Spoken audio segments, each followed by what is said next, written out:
So last night, Russia carried out a drone attack against Poland. Yes, you heard that correctly. And what I believe is a test of the NATO alliance to see, will we actually stand together and defend NATO territory like we always say and said today, or should Russia just expect some sort of strongly worded letter in the near future? So we're going to dig into what we know so far, recognizing that this is a dynamic and changing situation. I'm still in my hotel room in New York City, got one more day of the counterterrorism conference here with the Sufan Center. I guess Putin just couldn't wait until I got back to Tennessee to carry out his attack on NATO. And make no mistake, that's what this is. We're going to get into the details of what I think they were going for, but this was an attack by Russia, by the Russian military, against a NATO member country, based off of all the information we have at this point. I want to start with a statement from Colonel O'Donnell, the Supreme Headquarters Allied Powers Europe spokesperson, who said, quote, "This is the first time NATO aircraft have engaged potential threats in Allied airspace. The Netherlands and Poland were not, however, the only countries to respond. German Patriots in Poland were placed on alert, and an Italian airborne early warning aircraft and aerial refueler from NATO's multinational multi-role tanker transport aircraft fleet was launched. NATO, Supreme Headquarters Allied Powers Europe, and all of Allied command operations is committed to defending every kilometer of NATO territory, including our airspace." And that's the standard line. And that's the big thing here. I genuinely think what we just saw, not to be too over the top here or dramatic, but I think this is the biggest test of the NATO alliance in my lifetime, maybe ever. This was a Russian military operation launched against a NATO member. And now we wait and see what the reaction actually is. So in terms of what we know so far, it looks like at least 19 Russian Garan or Shahid-style drones were launched from Russian territory, maybe in Belarus, but mostly Russian territory, and those entered Polish airspace. This was during a regular attack being carried out against Ukraine. There were no casualties. Nobody was killed. Nobody was injured from what I've seen at this point in Poland. There does appear to be one home that was pretty significantly damaged. And we're going to look at that picture here in a minute, because to me, and this is important, and I hope it doesn't detract from what happened, I think it adds to, it doesn't look like a drone blew up. It does not look like there was an explosive warhead on the munition that hit that building. Now, Poland yesterday, in turning to some of the publicly available information, not having to go off of mill bloggers and intel analysts, Poland shut down, I think 3, maybe 4 of their airports yesterday. And we saw them starting in the east and kind of shifting west. And this was an unexpected shutdown. And they said it was due to military activity, unplanned military activity. We saw planned commercial flights have to circle in the western portion of the country until the airspace was cleared. Those airports were eventually reopened, and then NATO aircraft were scrambled. We saw a lot of mixed reports last night. I did see some indication that U.S. and French aircraft were involved as well. Of course, we have confirmation from NATO that at least Polish, Italian, and maybe Dutch aircraft were involved in some of these shoot downs, or at least patrolling the Polish skies. That was, again, publicly available information. When they're operating in friendly airspace, military aircraft have the transponders on so we can see them and everybody is safe. Over Poland is friendly airspace, so we could see when these aircraft were up. They would turn that off, of course, when they were entering contested or enemy airspace. Now, in terms of the response so far, Poland has requested NATO's Article 4 be invoked. Now, NATO has a bunch of articles. Article 5 is the one that most people know it for, and it's arguably the backbone of the NATO alliance that is around collective security. An attack on one is considered an attack on all. And you're going to hear that term thrown out a lot in the coming days, and it's important.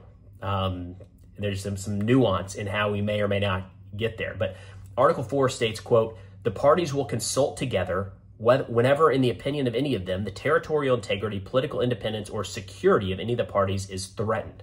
So essentially, Article 4 is saying, let's have a meeting to talk about what happened.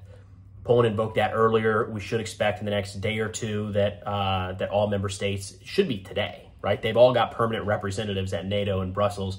The reason they're there is to do things like this. So hopefully they're meeting here, if not already, in the next couple hours.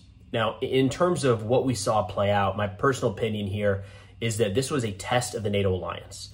It was not a test of NATO air defense. It was a test of, will the countries stand together and actually, like Colonel O'Donnell said, defend every kilometer of NATO territory. I think that's what Putin is pushing for right now. The reason I think that that's what we saw is we have seen, first off, we have seen drones infiltrate NATO airspace in the recent past. Since this war began, we have seen that play out in Poland, Lithuania, Estonia, and maybe some others. In each of those cases, it looks like it's one-off, right? There's one drone. It looks like maybe it ran into some electronic warfare jamming somewhere over Ukraine, or there was a malfunction and it flew off course and crashed into the countryside. One of the things with Article 5 is there's no minimum requirement. You don't have to have a certain number of casualties or a certain amount of damage that is done for a country to invoke Article 5 and have all member states vote on it. So yes, technically any one of those could have been brought forward as an attack on one is an attack on all.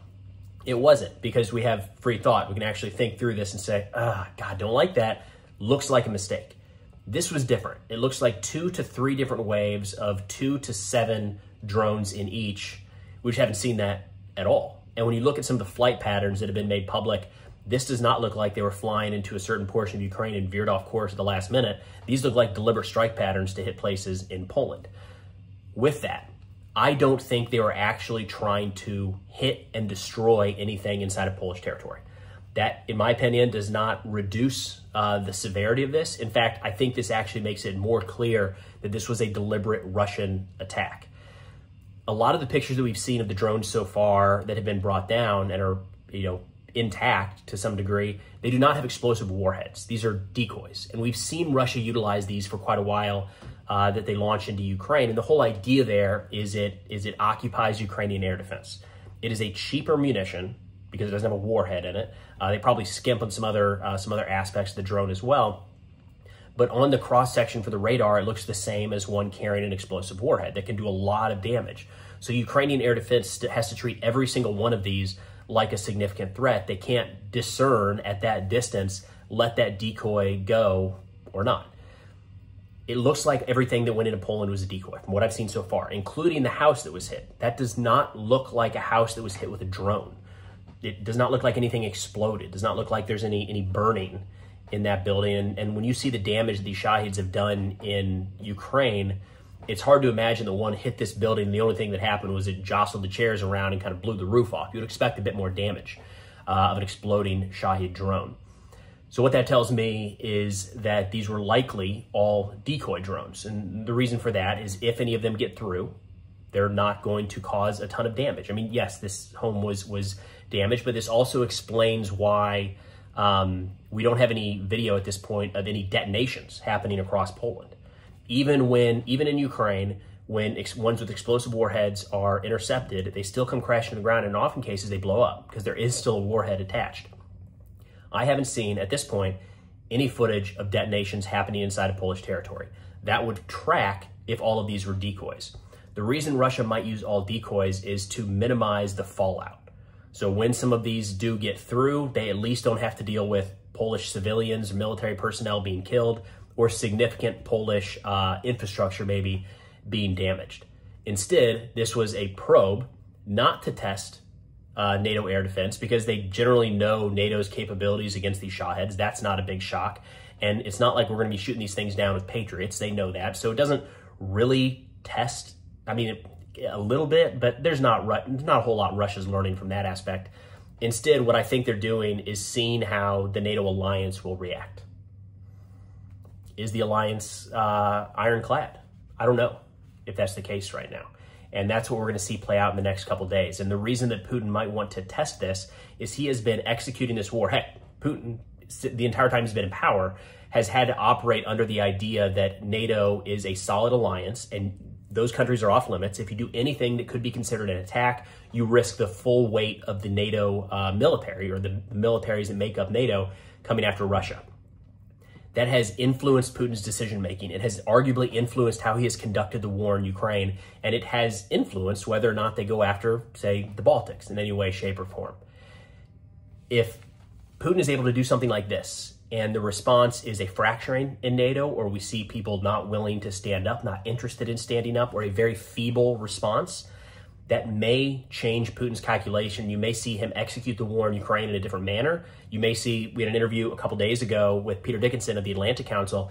He brought this up where he said one of the major issues is if there's a fracture in NATO, we would likely see Putin move to the Baltics in kind of the green man, little green men concept that they executed in the Donbass and Crimea back in 2014.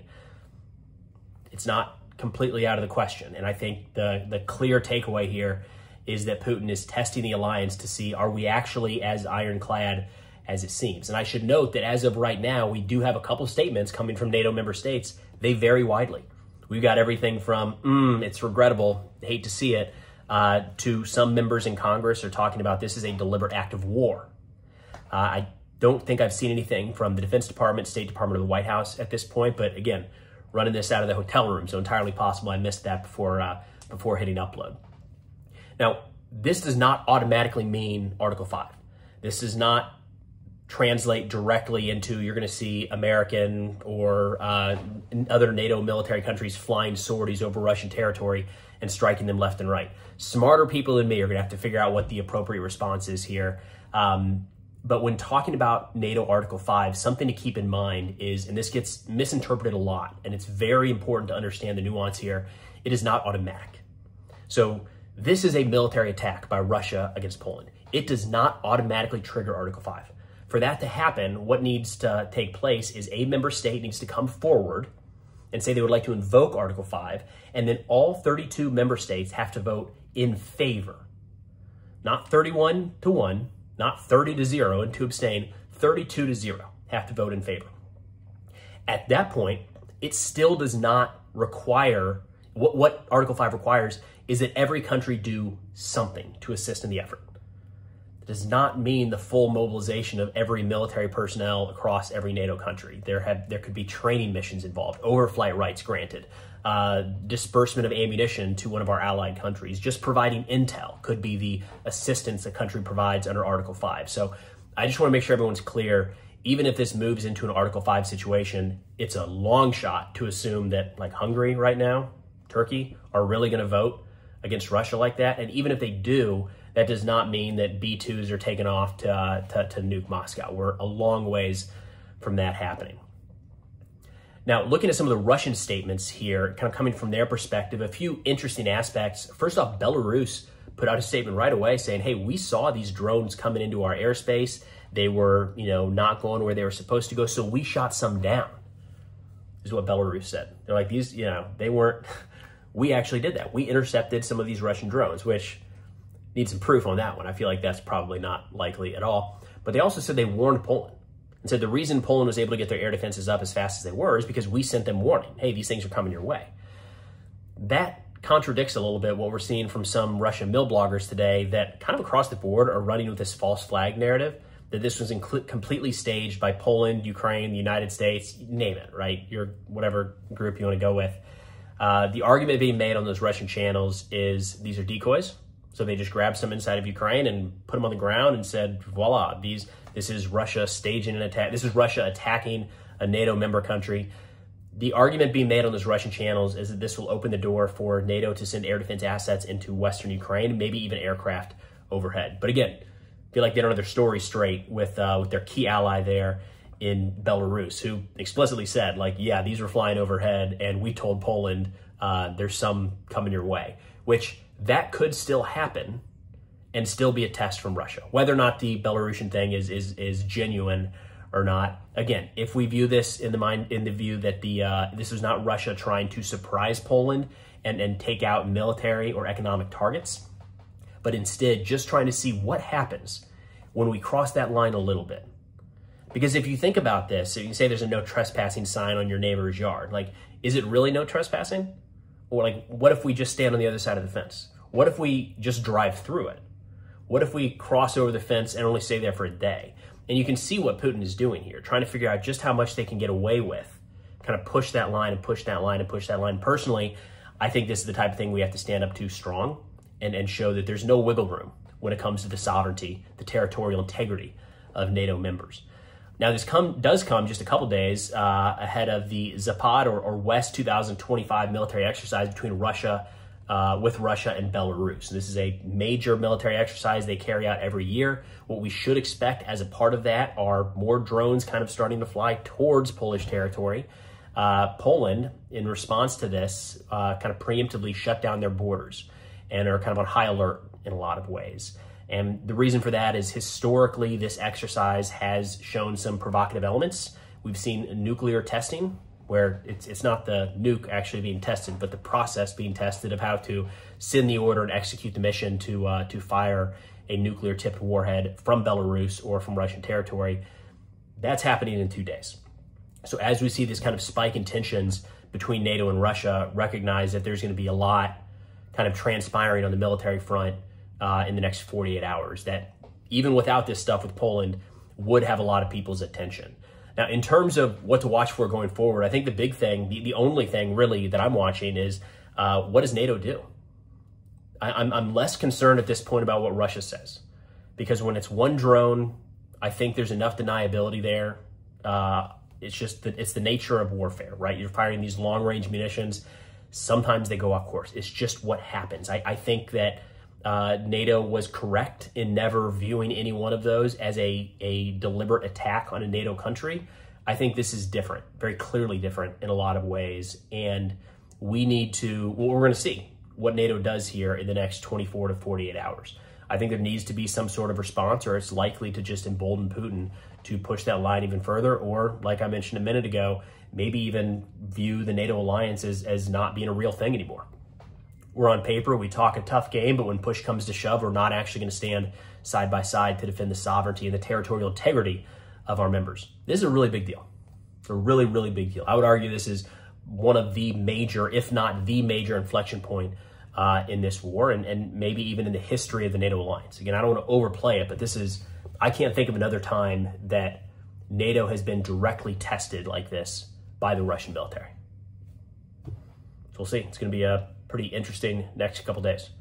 But that's all we got for now. Thanks for watching, and I'll see y'all next time.